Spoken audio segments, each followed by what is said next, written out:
So let's look at some output devices that we can attach to our controller. So in this particular case, we've got the same control part with the LEDs, but some additional circuitry has been added so that we can control more powerful output devices. So these little gadgets here are called transistors. They can amplify a current and turn on and off more powerful devices. They in turn can turn on these little blocks. These little blocks have got very powerful contacts inside them for switching on and off output devices which demand much higher current. So it's just the electronics that allows us to handle more powerful output devices. So this very simple controller, which could only control LEDs, can now control much more powerful devices in the outside world, and therefore the projects that we undertake with them can be more adventurous. So that's not really important at the moment.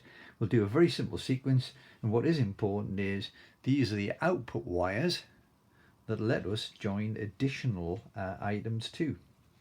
So I've got one of those wires isolated there, so we're going to attach something to it, and then we'll have a look at what's going on. A very quick look at output devices. So that's a very simple electric motor that we could use, and the motor has a little spindle at the end, and the spindle itself can be used to turn things round. So if we put a propeller on the end there, like a fan, it could rotate that. A motor, they used it, of course, they're used in toy cars and all manner of things, but they're also used in very powerful devices like washing machines. They'd have to be bigger than that though. So that's just a little toy motor really. But moving on, you could have not a device that produces motion, but a one that produces light and sound. So that's quite a powerful beacon light that might be used for an alarm system on a machine to warn of a fault or something like that, or a police beacon. And then you can get gadgets which comprise the motor. So there it is, our little motor there, and a mechanism. So this part rotates and creates a moving lever mechanism which rotates to and fro. So motors themselves have got many uses, and if we can make that lever move backwards and forwards, it might control anything. A printer perhaps with a print pad on the end, so every time the motor moves the lever arm, it puts a stamp on something. That's a possibility. Those little LEDs aren't very bright, but these days we can get very bright high intensity LEDs, and we'll try one of those connected to this output wire shortly. Right, let's make a very simple sequence just as before. So we're ready to go, our power's on. We've got the program ready to write, and let's just do the first LED as before. We're going to go on. On comes the first little LED light. Put it into memory, all the lights flash. Take it off. Remember that we've turned it off, so that's an important step. Don't miss the off step, otherwise things would remain permanently on, and that would be dangerous if it was in a machine. So let's just leave it at that. Then we'll go for program mode off, but run the program.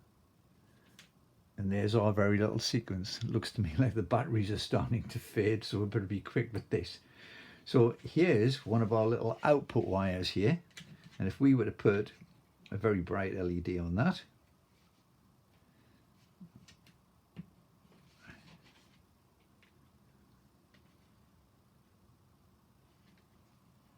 let's have a look.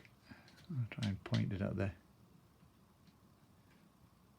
There it goes there, so bright little LED there. Well, what could you use that for? Well, let's illuminate a sign. So very simply, a little bit of science, and you can create extremely simple effects with different colours of transparent gel. So there's our little face there. It's rather a fierce face, isn't it? But perhaps you could do a Father Christmas instead. And then if we want to take that one off, and we've got a buzzer here,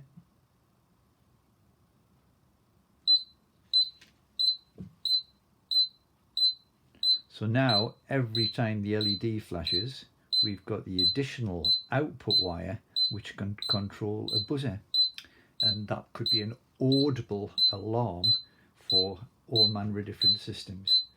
Well, you can get lots of LEDs, powerful LEDs, motors and everything, and there are lots more of the outputs from each of the LEDs. So we've got 8 possibilities for things we can turn on and off, and in the next vid we'll look at a more complex sort of procedure.